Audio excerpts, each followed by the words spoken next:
குழந்தைங்கன்னு வரும்போது நமக்கு மூளை எங்கேருந்து தான் வேலை செய்யுமோ தெரியாது. அதாவது ஏதாவது ப்ராஜெக்டெல்லாம் வேறு கொடுத்துட்டாங்க ஸ்கூலில் அப்படின்னா தானாக வந்து ஒர்க் ஆகிடுது மூளை. என்னென்னு பார்த்தீங்கன்னா, கொஞ்ச நாளைக்கு முன்னாடி பையன் வந்து டேபிள்ஸ் வந்து கேட்டிருந்தான். அதுக்கப்புறம் கொஞ்சம் ஹிந்தியும் அரபிக்கும் அவனுக்கு மெமரைஸ் பண்ணுறதுக்கு ஈஸியாக இருக்கும் அப்படின்னு சொல்லிட்டு நான் பிரிண்ட் அவுட்லாம் எடுத்திருந்தேன்.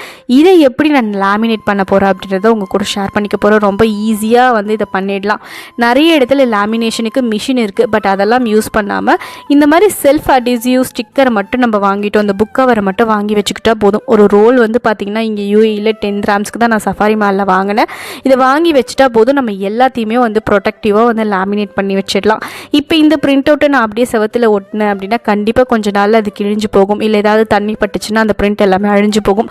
இப்போ நான் இதை நல்லா லேமினேட் எல்லாமே பண்ணிட்டேன். ஜஸ்ட் அந்த செல்ஃப் அடிசிவ் ஸ்டிக்கர் வச்சு ஒட்டிட்டு அப்படியே வந்து செவத்தில் வந்து ஸ்டிக் பண்ணிவிட்டு ரொம்பவே யூஸ்ஃபுல்லாக இருக்குது. இந்த ஐடியா யாருக்கு அது தேவைப்பட்டுச்சுன்னா கண்டிப்பாக ஃபாலோ பண்ணிக்கோங்க.